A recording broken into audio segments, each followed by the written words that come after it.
Hey guys, welcome back. I wanted to do a little bit of an update on some of my cleaning process for the internals of the Turbo 400 rebuild. When this little spring action inside in between these cages gets worn, there could be cracks for, from heat, usage, whatever. Don't use these. If when you pick them up, if you can just shake them and all the stupid little rollers fall out, it's junk.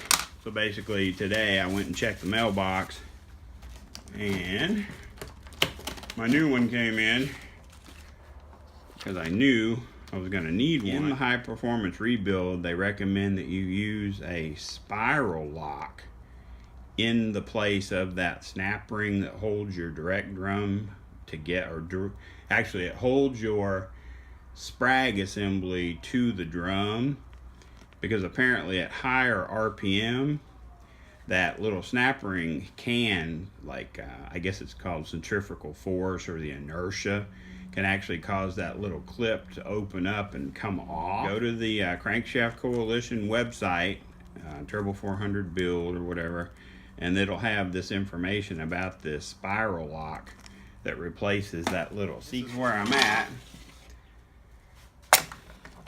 And yes, I am addicted to the magnetic trays of all kinds. These are the springs out of the direct piston. I think these are aftermarket springs because they look different than the ones that were in the 1969 transmission. Things are really good shape and seem pretty stiff. So I'm wondering if these aren't new. I want to show you. Here's a 16 element sprag. Let go, guys. Here's a 16 element sprag. There's nothing wrong with this sprag. Here is your C-clip for the direct drum retainer. Once you guys get in there, you'll be able to see it. But you'll have a plate that literally holds down over the receiver portion of the drum. You'll have your sprag that slides on there. Then you'll have this plate that sits on top of it. And then you have this C-clip that snaps into a receiver groove. Well, what they're saying on the Crankshaft Coalition website and several other forums is this design, if you rev your engine high, and I don't know what RPM they're referring to, but they're just saying at higher RPM applications, this snap ring has been known to fail or to come off. That's bad. So you replace it with that spiral retainer instead, and then you eliminate that problem. So anyway, I just wanted you guys to see where I was at. Okay guys, this is your direct drum.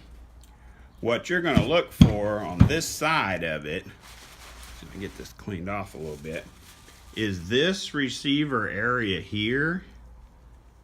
The 1971 and older, I believe, Turbo 400s, this is what they call a smooth direct drum.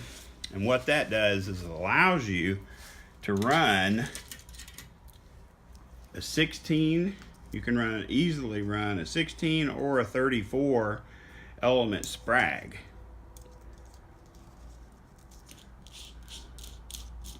This smooth drum is what is required if you're going to run a 34 element sprag. So just imagine this sprag with twice as many rollers, so it holds infinitely more power. On this side, like I said, I've been in this thing already, but I just wanted to kind of go over it with you guys, because all those springs that I just showed you, they were all in their little homes held down by a retaining plate.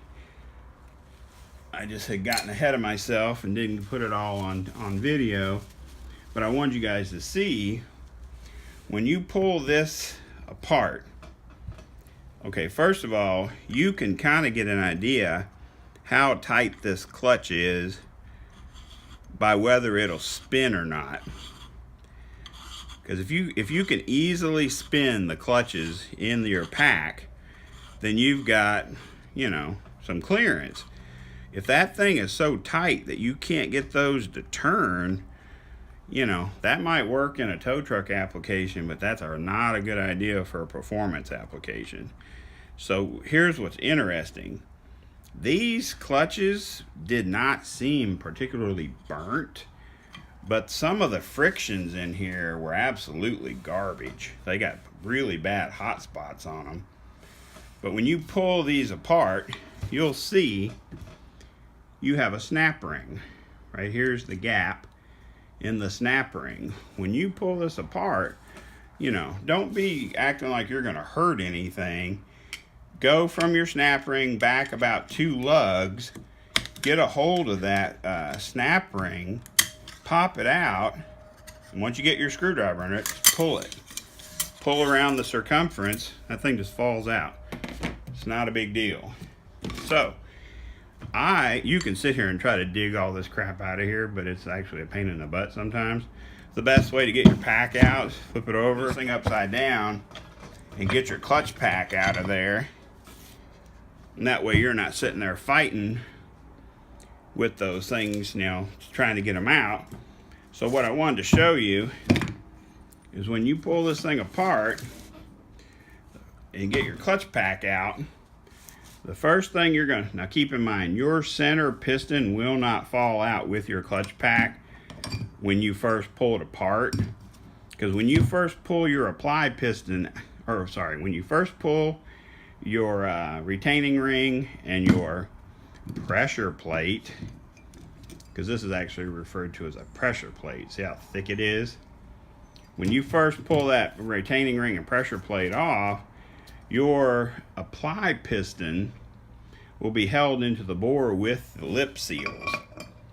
So it'll stay down in there, and it'll have all of its springs on it, and it'll have all the retaining plate and the clip that holds it. But when you want to look at these, and I just wanted to show you guys, these clutches are not gone. You know what I mean? They're not completely lost to time. But if you look at these these steels, they've got a lot of hot spots in them. I don't know if they maybe packed that clutch pack too tight or what the cause of that is, but you know, none of the clutches are down to metal, none of them have delaminated. But I just noticed when I pulled it apart, all those dark spots around that plate, that's not good, guys. I mean, it happens. That's the nature of the beast when you're building an automatic transmission. But it's just weird to me how bad some of these steels were as far as getting hot spots. Like this one's got really bad. Look at that big wide hot spot right there. Just makes me feel like it wasn't applying properly. The reason I mention that is that during my disassembly today, where I was kind of looking at, you know, just kind of identifying everything that I thought might be contributing to the way these steels got burned up so bad, the lip seal, the outside lip seal on the apply piston, okay, when I pulled this apply piston out of the bore, boop, this outer lip seal was torn. Like literally, when I went to try to take that lip seal off as part of my disassembly process, more than half of the circumference of this outer lip seal, this part wasn't even connected. That, you know, maybe that happened during operation, but that could very well be why those things are burnt the way they are. I don't know. But I know that, you know, one of the things you have to be super careful with when you're assembling your apply pistons and your new lip seals is using the proper amount of lubricant, taking your time, and not tearing any of your lip seals. So that could be a clue as to why this transmission struggled. Something I'm looking at or I wanted to mention is this design is, without going aftermarket, is one of the best apply piston designs that GM put out in the Turbo 400s. And basically it's because of this area here has the ability to apply force from here all the way to here, whereas if you look at like an aftermarket apply piston, it'll look just like this one, but this surface that your first steel will ride on will be perfectly solid. It'll be perfectly solid across here.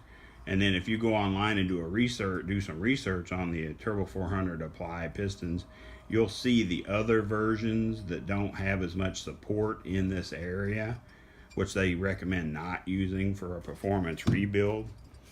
So that is my direct drum disassembly, and basically all I'm doing is getting ready to just wash everything, because when my kit comes in this week, I just want to be able to start throwing this thing back together. But there's the inside of your direct drum.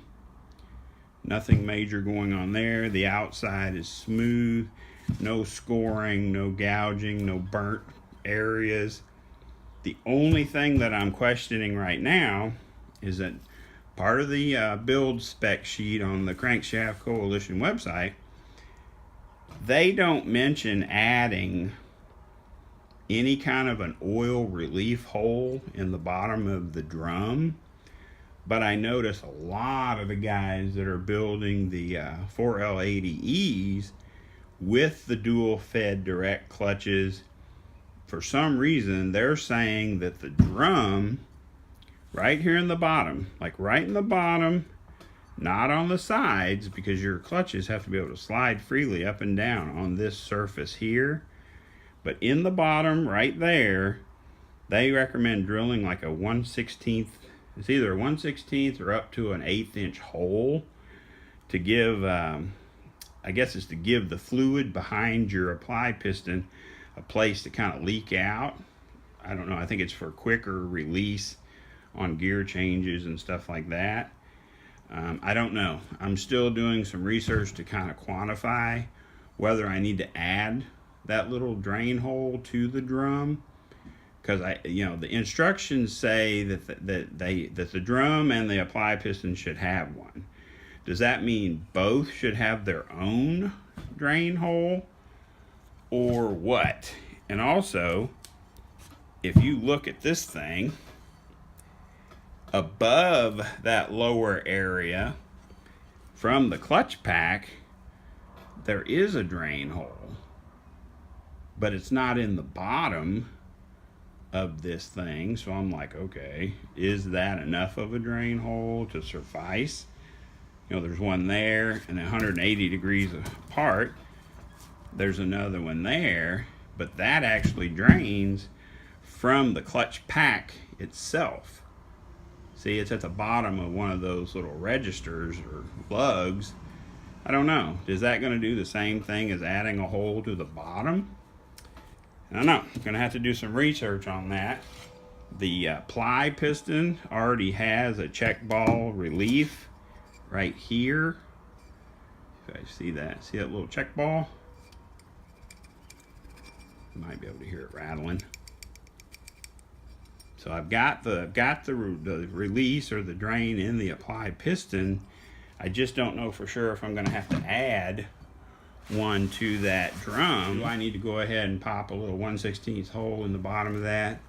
If so, will that be detrimental? Is there any reason why I shouldn't do it? So wash everything, blow it dry as best you can, and then keeping everything in its module. Just to simplify reassembly, I'm keeping every module, every piece together so that there's no confusion when I go to put it back together. Should have all my other components in hopefully by Friday, and we can get this thing assembled. That's a little bit helpful to some of you guys. I try to show as much as I can. Appreciate you guys watching the channel. Please go check out my other videos, because I do feel there's some good information out there, and then maybe I don't title them appropriately to help you find them easy. So go check them out, go scroll through them and see if there's anything that you'd be interested in. Thanks again for watching. Please like, subscribe, and share.